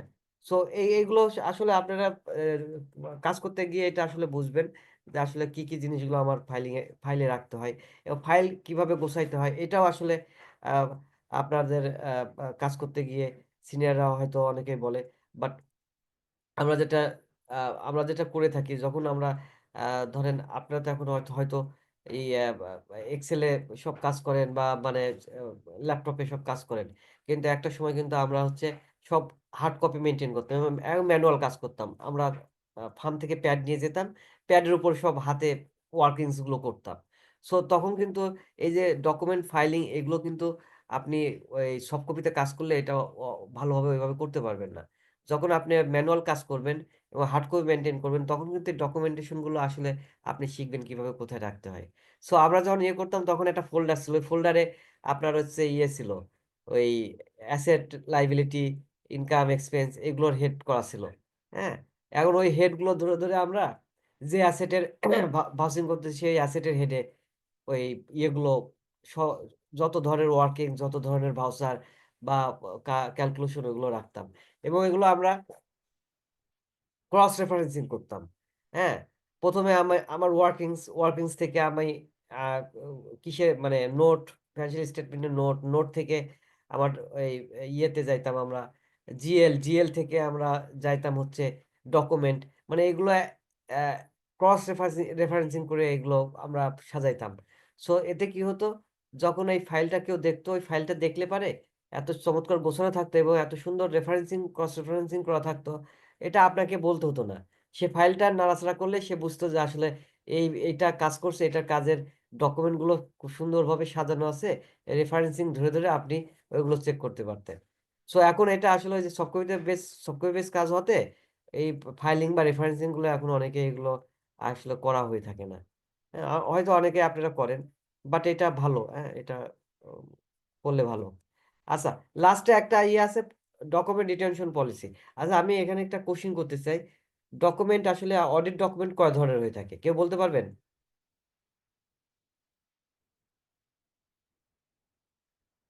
স্যার 3 ধরনের: কি কি? Permanent, correspondence and current. Very good. আচ্ছা, অডিট ডকুমেন্ট নর্মালি যদি আমরা বলি, করেসপন্ডেন্সটা অতটা ইয়ে না, বাট দুইটা ধরনের, একটা হচ্ছে পার্মানেন্ট ডকুমেন্ট যেটাকে বলা হয় প্যাপ, মানে পার্মানেন্ট ডকুমেন্ট, আর একটা হচ্ছে ক্যাপ, কারেন্ট অডিট মানে ফাইল, মানে পার্মানেন্ট অডিট ফাইল, ক্যাপ মানে প্যাপ, PAF, পার্মানেন্ট অডিট ফাইল, আর একটা হচ্ছে current audit file. So current audit ফাইলের মধ্যে আপনার এই করেসপন্ডেন্স গুলো সব চলে আসে। সো কারেন্ট অডিট ফাইলটা বেসিক্যালি আপনি যে পিরিয়ডে অডিট করতে যাচ্ছেন বা অডিট করতেছেন, এই সময়ের মধ্যে যত ধরনের করেসপন্ডেন্স, যত ধরনের আপনার হচ্ছে কমিউনিকেশনস, যত ধরনের ডকুমেন্টেশনস মানে কালেক্ট করেন বা রিভিউ করেন, এইগুলোর হচ্ছে একটা রেকর্ড। আর পার্মানেন্ট অডিট ফাইলটা, এটা বেসিক্যালি এটা কি কেউ বলতে পারবেন পার্মানেন্ট অডিট ফাইলে কি কি জিনিস থাকে? স্যার কোম্পানির যেগুলো বেসিক মানে একদম ইম্পর্টেন্ট ফাইল সেগুলো থাকে, যেমন MOA, AOA, ফর্ম 1512, এই টাইপের ডকুমেন্ট, ট্রেড হ্যাঁ, লাইসেন্স, টিন বিন, ERC, হ্যাঁ, IRC। Very good. হ্যাঁ, শামসু যেটা বললো যে ভেরি মানে কারেক্টলি বললো, যে আসলে যে জিনিসগুলো আসলে এটা রেগুলার চেঞ্জ হয় না, মানে যে ডকুমেন্ট গুলা এখন, এই যে মেমোরেন্ডাম আর্টিকেল অ্যাসোসিয়েশন, এগুলো কিন্তু আপনি প্রতি বছর চেঞ্জ হয় না, এটা একটাই হয় ওয়ান টাইম। এটা চেঞ্জ করতে হলেও এটা আপনার সেই কোর্টে যাইতে হবে, কোর্টে গিয়ে পারমিশন নিতে হবে, এটা অনেক হ্যাসেলের বিষয়। আবার যেমন বিন টিন, এটা ওয়ান অফ, মানে আপনি একবার বিন নিবেন তো ওইটাই আপনার বিন। হ্যাঁ, ওইটা আপনাকে চাইলে আর দিবে না, মানে আবার মানে এটা ওই একটাই নাম্বার আপনার জন্য। ঠিক আছে, টিনও সেম, ওয়ান্স, মানে একবার করবেন, এটা আপনার চলতেই থাকবে। এরপরে আর যে ট্রেড লাইসেন্স হয়তো রিনিউ করতে হয়, বা ট্রেড লাইসেন্সও একটাই। দেন আপনার যদি লং টার্ম কোনো কন্ট্রাক্ট থাকে, এটা তো প্রতি বছর চেঞ্জ হয় না। সো এই কন্ট্রাক্ট গুলো হচ্ছে পার্মানেন্ট ফাইল, পার্মানেন্ট ইয়েতে রাখতে হয়। তো এখানে আপনারা একটা জিনিস খেয়াল রাখবেন, আপনাদের হয়তো প্রতিটা ফান্ড পলিসিতে এটা বলা থাকে যে আপনার ওই পার্মানেন্ট ওয়াইড ফাইলগুলো সংরক্ষণ করা হয়ে থাকে, বাট আপনারা একটা ইয়ে করবেন, নর্মালি যেটা হয়ে থাকে, ক্লায়েন্টে গেলে পার্মানেন্ট এই জিনিসপত্রগুলো চাইলে ক্লায়েন্ট হয়তো অনেক সময় আপনাকে দিতে চাইবে না, বা ক্লায়েন্ট মানে ডিলে করবে, হ্যাঁ, বলবে যে হ্যাঁ এটা তো আপনাদেরকে আগে দেওয়া হয়েছে, আবার কেন চাচ্ছেন, আগের টিম মেম্বার কই, এই বিভিন্ন ধরনের কথাবার্তা বলে। এই জন্য এগুলো আপনারা যদি ফার্মে এটা মেনটেন করেন, তাহলে হয়তো এই ধরনের মানে সিচুয়েশন গুলো অ্যাভয়েড করতে পারবেন। শুধু যেটা কাজ করতে হয়, আপনারা ক্লায়েন্টের সাথে বসতে হবে, বসে ওই পার্মানেন্ট যে ফাইলে যে ডকুমেন্ট গুলো থাকে, এগুলো একটা লিস্ট করে আপনাকে ওই লিস্ট ধরে বলতে হবে যে ভাই আমার কাছে এই ডকুমেন্ট গুলো আছে, আপনাদের পার্মানেন্ট ডকুমেন্ট, এখানে কোনো চেঞ্জ আসছে কিনা, বা কি কি চেঞ্জ আসছে ওইগুলো আমাকে দেন। তখন ও যদি বলে যে হ্যাঁ এটা চেঞ্জ আসছে, এটা আমি, তখন সেই বলে যে ভাই এটা তো চেঞ্জ আসছে, এটা আপনাকে দিয়ে দিচ্ছি, বা এটা আপনার লাগবে। হ্যাঁ, যদি চেঞ্জ থাকে ওইগুলো নিলেন, যদি যদি চেঞ্জ না থাকে তাহলে তার দরকার নাই। তো এটা করলে কি হবে যে ক্লায়েন্টকে, ক্লায়েন্ট অনেক সময় বিরক্ত বোধ করে, সেটা করবে না, হ্যাঁ? তারপর পার্মানেন্ট ডকুমেন্ট গুলো আসলে বারবার দিতে চায় না। আসলে আমার কোনো আর ইয়ে নাই, সেশন নাই, আহ কোনো ইয়ে নাই এখন, কোশ্চিন অ্যান্সার, কেউ যদি কোনো কোশ্চিন মনে থেকে থাকে একটু কোশ্চিন করতে পারেন, আর যদি না থেকে থাকে তাহলে আপনারা আহ একটু রেস্ট বা রিল্যাক্সে যাইতে পারেন, হয়তো নেক্সট আপনাদের 11:30 থেকে আবার ক্লাস, তাই না? জি স্যার, আসসালামু আলাইকুম স্যার। আমার একটা স্যার কোশ্চেন আপনার ছিল। নাম্বারটা দিয়েন। আমার নাম 01734 স্যার 01732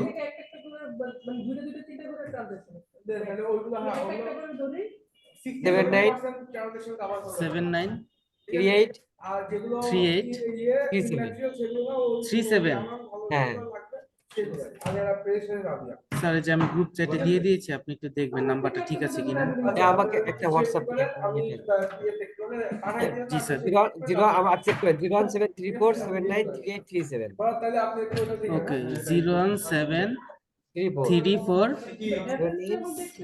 79 79 3837।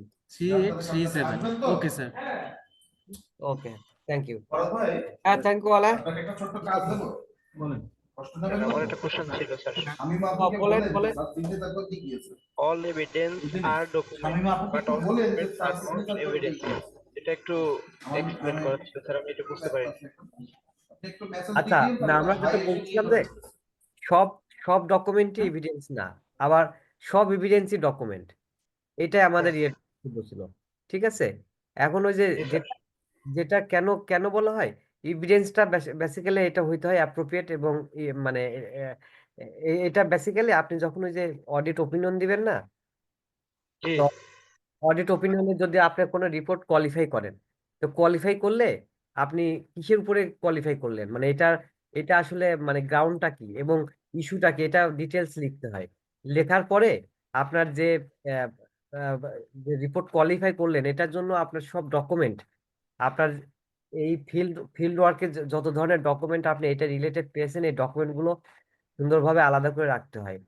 এই ডকুমেন্টটা কিন্তু যখন এটা আপনি রিপোর্ট কোয়ালিফাই করবেন বা কোনো ডকুমেন্ট নিয়ে যখন কোনো ম্যানেজমেন্টের বা কোনো অবজারভেশন নিয়ে যখন কোনো ম্যানেজমেন্টের সাথে কথা বলবেন, তখন ওই ডকুমেন্টটাকে বলে এভিডেন্স। বুঝতে পারছেন? জি তো পার্থক্য এটাই, মানে তার মানে আপনি তো সব ডকুমেন্ট নিয়ে ম্যানেজমেন্টের সাথে কথা বলতেছেন না, শুধু কিন্তু একটা জি পার্টিকুলার অবজারভেশন নিয়ে বা কোনো ইস্যু নিয়ে। তো ওই পার্টিকুলার ইস্যু যখন কথা বলবেন, ওই ইস্যুর সাথে রিলেটেড যে ডকুমেন্টটা, ওই ডকুমেন্টটা তখন এটা এভিডেন্স হয়ে যায়। ক্লিয়ার? জি sir, thank you sir. Okay, sir WhatsApp গ্রুপে একটু আমাকে অ্যাড করা যায়? ওকে।